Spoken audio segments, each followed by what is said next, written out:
Добро вечер од Вашингтон. Го гледате ТВ журналот News Flash на гласот на Америка на македонски, јас сум Јане Боаджиевски. Од најновиот развој на настаните на Блискиот Исток, израелскиот премиер Ехуд Олмерт изјави дека неговата земја ќе продолжи со офанзивата за уништување на милитантите од Хамас во појасот Газа и покри усвојувањето на резолуцијата во Советот за безбедност на Обединетите нации која повикува на прекин на огнот. Израелските и силите на Хамас ги продолжија борбите и обете страни ја отфрлија резолуцијата на Обединетите нации која бара итен прекин на огнот. Во Газа израелски воени авиони извршија 50 на воздушни напади при што загина најмалку 12 палестинци. Хамас продолжи со ракетирање врз Јужен Израел. Во Женева високиот комесар на Обединетите нации за човекови права повика за независна истрага за евентуални воени злосторства во Газа, но и во Израел. Нави Пила истакна дека обете страни мора да избегнуваат цивилни жртви, да се грижат за повредените и да ги заштитат медицинските лица и болници. Таа предупреди дека може да биде покрената индивидуална одговорност за извршени кривични дела. Денеска Обединетите нации издадо извештај во кој се вели дека 30 палестинци се повредени претходно неделава, кога израелската армија задржала 100 цивили во куќа, ги предупредила да останат внатре, а подоцна стрелала врз објектот повеќе пати.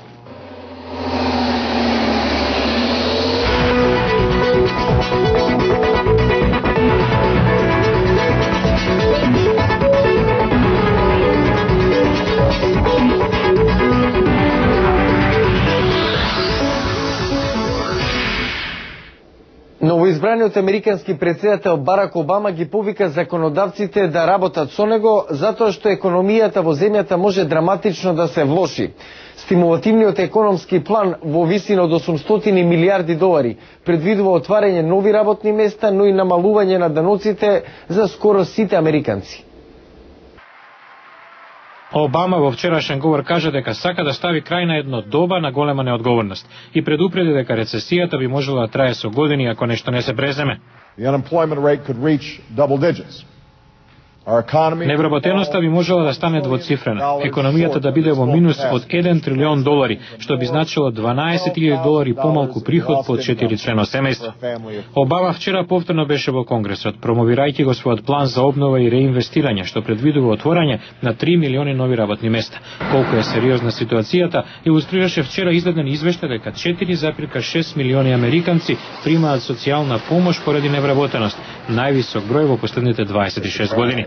Планот на Обама предвидува пари за објекти од јавен интерес, како патишта и училишта, обнова на здравствената заштита, инвестирање во алтернативни, обновливи извори на енергија, како и даночни скратувања за поголемиот дел американци.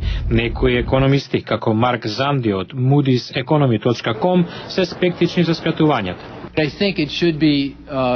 Планот треба повеќе да е насочен на потрошувачка отколку скратување, оти таа има многу поголемо економско влијание на доларот. Водачите на републиканското малцинство во обата дома на Конгресот, сенаторот Мич Меконел и конгресменот Џон Бонер, повикуваат на внимателност.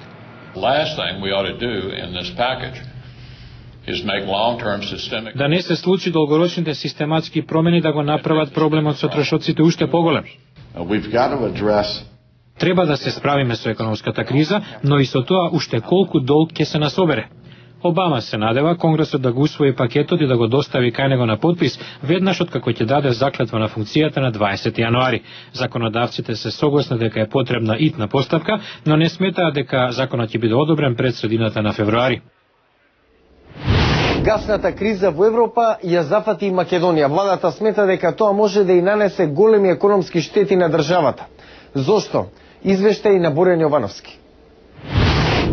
И Македонија е една од земјите во југоисточна Европа која се најде засегната од запирањето на испораката на рускиот газ. 20 производствени капацитети во земјава работат на газ, од кои добар дел имаат значајно влијание врз трговскиот биланс и индустријското производство. Владата оцени дека запирањето на испораката на рускиот газ кон Украина сериозно ја засегнува Македонија. Македонија е засегната со конкретната ситуација. Гледаме дека производствени капацитети во Република Македонија, односно Макстил и ФЗЦ веќе го запреа производството, тоа се големи извозници од Република Македонија.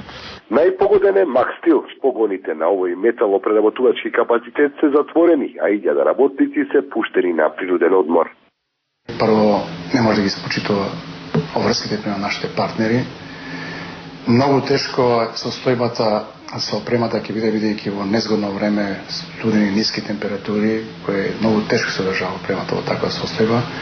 И трето, најверојатно тоа може уште што е поболно со вработените ќе видиме што треба да се направи. Инаку производството на Макстил учествува со 10 до 15% од вкупниот извоз во Македонија. Запирањето на нивното производство ќе го погоди и онака високиот трговски дефицит. Оваа компанија исто така учествува со 7% во индустриското производство. Дел од 20 производствени капацитети во меѓувреме ги префрлија своите погони на мазут, но тоа пак ќе предизвика еколошки проблеми, предупредуваат експертите. Инаку Македонското министерство за дворешни работи на официјални Москва и Киев им пренесе дека е недозволиво поради билатерален проблем штети да претрпуваат трети држави. Нарачете бесплатен календар на Гласот на Америка за 2009. Пратете ни електронска порака со вашето име и презиме и полна поштенска адреса на macedonian@voanews.com. Со нарачката автоматски ќе започнете да добивате и бесплатен дневен преглед на вести на Гласот на Америка на македонски. Фотографот и режисер Ендрю Цукерман минал една година со постари лица. Вели западното општество е обседнато со младоста и го занемарува животното искуство на постарите. Објавил книга и 60-минутно видео насловени Мудрост.